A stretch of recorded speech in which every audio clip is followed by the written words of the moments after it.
Shri Yeram Venkat Subbareddy will speak in Telugu. 5 minutes. Sir, आपकी बात आ गई है. Please bed. sir, thank you, sir. Kindly permit me to speak in Telugu also, sir. Sir, thank you for giving me the opportunity to speak on this bill, sir. I raised to oppose this bill in the present form because it is not addressing the problems of 29,000 farmers who have given 34,000 acres of farmland for Amravati capital without any payment under land pooling, sir. Sir గత 7 సంవత్సరాలుగా ఎదురు చూస్తున్న అమరావతి అభివృద్ధి చేసిన ప్లాట్లను 29,000 మంది రైతులకి ఆంధ్రప్రదేశ్ ప్రభుత్వం ఎలా ఎప్పుడు ఇస్తుందో అనే దానిపై క్లారిటీ లేదు సార్ ఈ బిల్లులో. Sir and second thing is it's not defining that what constitutes capital and what is the definition of capital, sir? Our constitution mentions only capital of the country, sir. Sir, Government of India has itself filed an affidavit in the court, High Court, stating that the decision to decide the capital as the prerogative of the state, sir. On what basis Honorable Home Minister is moving this bill is my question, sir. Sir, when we have not decided what should be the capital of Uttarakhand, Jharkhand, Chhattisgarh and UP, Bihar and MP were bifurcated, sir. Why are you deciding in case of AP it is nothing but insulting the people of Andhra Pradesh, sir? ఆంధ్రప్రదేశ్కు ప్రత్యేక హోదా కల్పించే విషయంపై ఈ బిల్లులో ప్రస్తావన లేదు sir.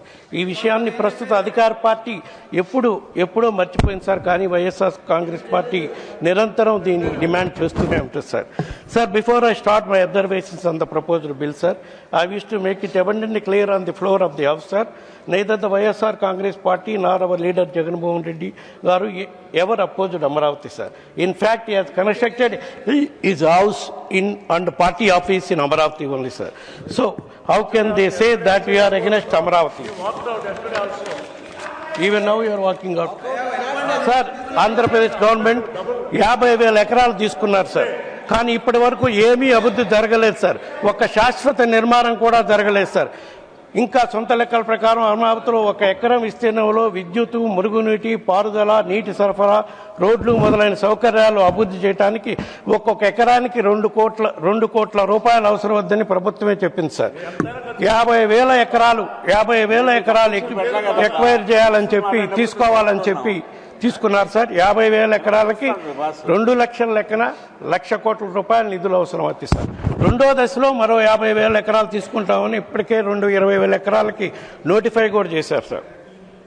మరి ఈ 2 లక్షల కోట్లు అంటే 50,000 ఎకరాలు ఇదివరకు తీసుకుంది, మళ్ళా తీసుకోబోయే 50,000 ఎకరాలకి ఎకరాకి 2 కోట్ల లెక్కన సుమారుగా 2 లక్షల కోట్లు ఈ ప్రాంత అభివృద్ధికి కేవలం ఇన్ఫ్రాస్ట్రక్చర్ ఫెసిలిటీస్ క్రియేట్ చేయడానికే అవసరం అవుతుందని, ఈ కొత్త రాజధానిలో నిర్మాణానికి అవసరం అవుతుందని చెప్తున్నారు సార్.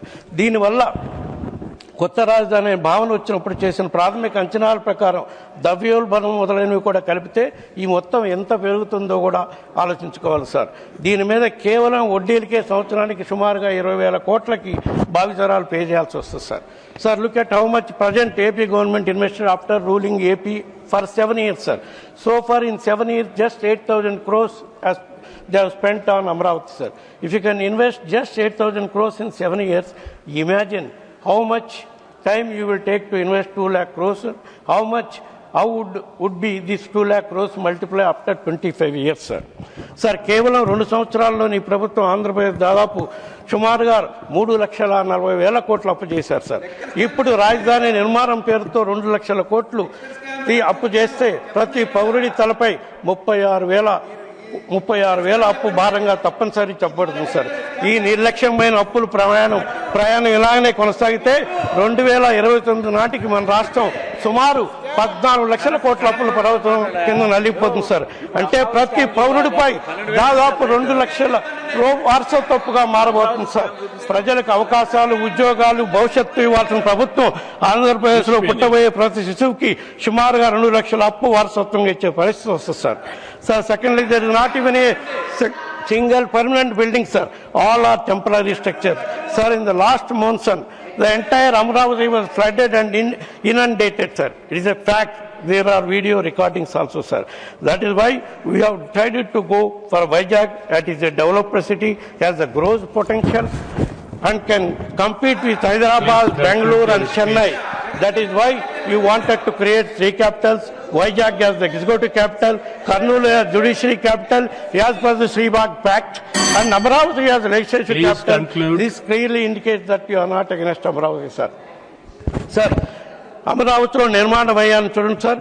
ఢిల్లీ, కలకత్తా, బెంగళూరు, చెన్నైతో పోల్చుకుంటే ఎక్కడైనా సరే సుమారుగా నిర్మాణం అయ్యి చదరపు గడికి 4,000 నుంచి 5,000 రూపాయలు ఉంటుంది సార్. కానీ అమరావతిలో ప్రభుత్వం ఇప్పటి వరకు ఫైనలైజ్ చేసిన టెండర్స్లో సార్ ఫస్ట్ స్క్వేర్ ఫీట్కి 12,000 రూపాయల నుంచి 13,000 రూపాయల రేట్లు ఫిక్స్ చేశారు సార్. ఉచితంగా ఇది కూడా సార్, ఉచితంగా ఇసుక, నీరు, విద్యుత్ ఛార్జీలపై రాయితీలు ఇచ్చిన తర్వాత ఈ వ్యయం అంతా